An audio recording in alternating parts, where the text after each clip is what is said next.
Oi, how you going? G'day from Phuket, Thailand. Today we're going to talk about anchoring, a pretty important topic.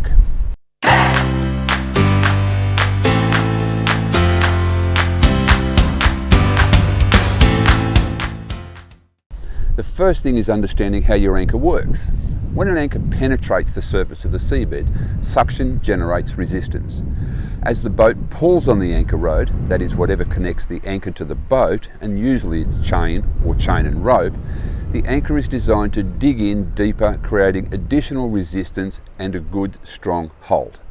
Simple, right? Next, we need to understand and establish our planned scope. And the scope is defined as the ratio of water depth to the anchor rod or chain to be let out. Many anchor manufacturers recommend a scope ratio of 7:1. However, most of the time I'm using a scope ratio of around 5:1. So in 5 metres of water, I will plan for a scope of around 25 metres and will usually go for a minimum 30 metre just to be safe. And remember, more scope is better than less. Sometimes the amount of scope you plan to use will be determined by several factors, the primary being the current and weather conditions. If the wind is blowing the hair off your head, let out some more. The anchor chain is doing you no good in the anchor locker. Other factors are the proximity of other boats or nearby reefs and shallows in the anchorage. So just use your head, think it through. Before you know it, you'll be working through this stuff on the fly. Now that we know what scope we're planning for, rather than just tossing the anchor over the side and hoping for the best, we need to set the anchor. To ensure an anchor sets well, we apply tension to the anchor rod so that the anchor penetrates the sea floor securely. We do this by letting out sufficient rod to set the anchor and applying engine power in reverse. Sufficient to do this may be half or 3/4 of the planned scope. When we think it's set, with the engine still in reverse, check for any vessel movement by visually aligning yourself with something fixed on land off your beam, that is the side of the boat. If your boat is still moving back a little bit, either continue reversing if it's safe to do so until it sets, or retrieve the anchor and give it another try. I would normally put out half or more of the planned scope or anchor length to set the anchor. Then I'd release the remaining planned scope until the full amount is out and repeat the reversing process for a few minutes just to be sure it's set properly. Finally, it's fairly easy to set an anchor when wind and current come consistently from one direction, but if they change, some anchors perform better than others. Any anchor can become dislodged from the seabed if the boat swings far enough, so it pays to be aware of the ocean floor's makeup. Are there rocks and bommies, or is it mud and sand? Your boat resetting your anchor due to wind or tide changes swinging you around may cause issues, especially if your anchor rod wraps around a rock or bommy, or the anchor fails to reset on its own. To be safe, there are anchor alarms on the market you can use, or you can just be aware and keep a watch on the boat's movement if the conditions are changing. You should be doing this anyway, especially if the conditions are a bit wild and woolly. If in doubt, you may need to make the call and retrieve and reset your anchor more securely. There's another aspect of anchoring that's pretty important too, and that's communication between the person on the helm and the person on the bow. Please don't leave this to verbal communications. Someone's liable to end up being thrown over the side, or a trip to the divorce court could be imminent. I've often found the best way is by using some simple hand signals. When anchoring, the person at the helm will determine when the position is right to let the anchor go. They've got that in their mind. They know where they want the anchor to go down. So the helmsperson uses a simple thumbs up and a nod. And of course, the person on the bow is watching. The person on the anchor then lets out half of the planned scope. Of course, this is communicated from the skipper to the bow person prior to the anchoring procedure. With each 10 metres that goes out, the bow person is holding up one finger every 10 metres of rod released. And when I say holding up, I mean holding up as clear and as high as they can. Just short of dislocating a shoulder high is good, just so the helmsman can see. Once the first stage is out, the bow person holds a thumbs up. Time for the helmsperson to engage reverse and set the anchor. Another thumbs up and a nod from the helmsperson when the anchor is set. The bow person then releases the remaining planned scope and gives a thumbs up when all is out. Anchoring complete and no lives lost. Bringing in the anchor is a slightly more complex affair. The bow person is using a few more hand signals here. The near dislocated pointing arm of the bow person is going to be pointing at the anchor rode's angle and direction in relation to the boat. This allows the helmsperson to gently engage forward and steer the boat onto the anchor to release some of the load on the anchor windlass or winch. The bow person here is effectively driving the boat onto the anchor, so when they feel it's necessary for the boat to move forward, they are holding up a flat palmed hand and pointing in the direction the anchor is going. When the boat has moved forward sufficiently and the load is off the anchor rode, they are clenching a fist to indicate to the helmsperson to engage neutral. This process is repeated until the anchor retrieval is complete.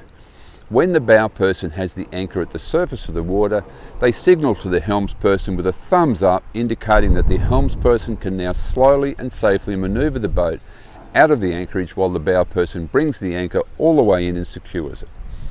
If your bow person is really good, they'll also be able to hold up fingers indicating how much chain has come in.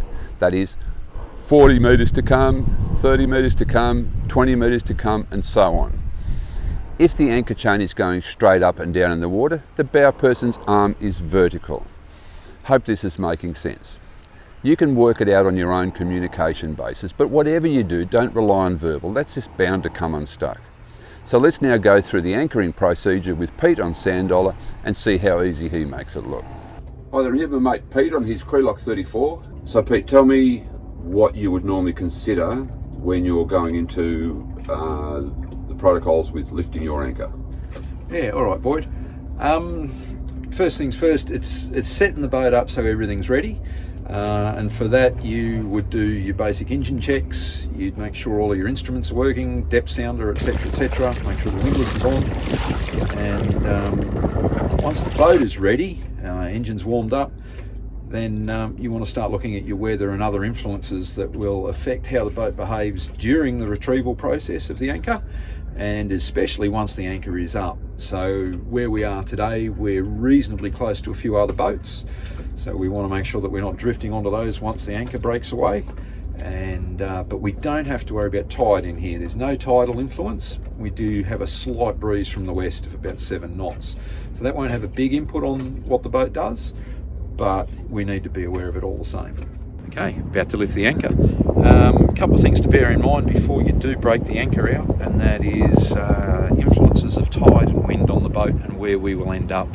At the moment, we don't have a real tide influence here, but we do have a breeze of about 5 to 7 knots coming from the west-southwest, so it'll try and blow us backwards more or less once the anchor breaks out. We do have to be aware of a boat that's a little bit close in front of us, so we might end up closing in on him by the time we break the anchor out, so we just want to keep an eye on that. The good thing is though, once the anchor does come out, we'll be blowing back away from him.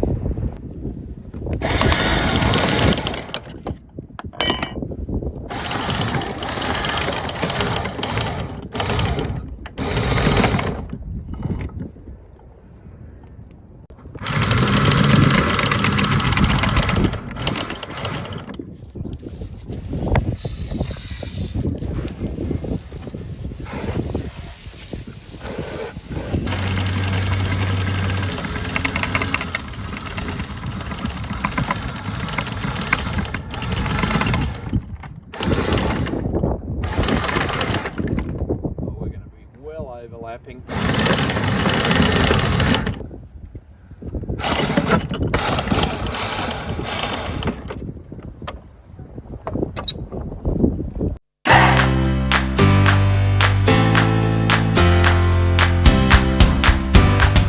So Pete, we're coming into anchor now. Tell me, mate, what's your considerations as you're coming in here? First one here, Boyd, is wind, and the second one is the proximity of other boats. So when we drop the hook, we want to make sure we've got a full 360 degrees around us that we can swing without hitting anybody, hitting the shore, hitting sandbanks, things like that. So we're just going to sneak up behind this nice timber motorboat and drop the hook behind him, and we'll lay back after him, and we'll all have plenty of room. We're dropping the anchor here now. Pete's just brought us up stern of this big timber boat here, which will give us... There she goes.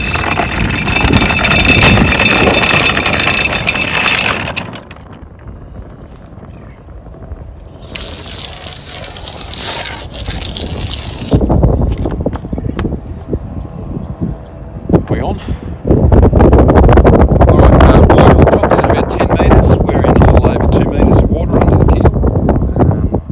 winds take up, we'll let the boat blow back and set against the anchor, and then we'll use the wind to blow us backwards with a little bit of reverse thrust, put out some more chain, and make sure the anchor's well and truly set for the evening.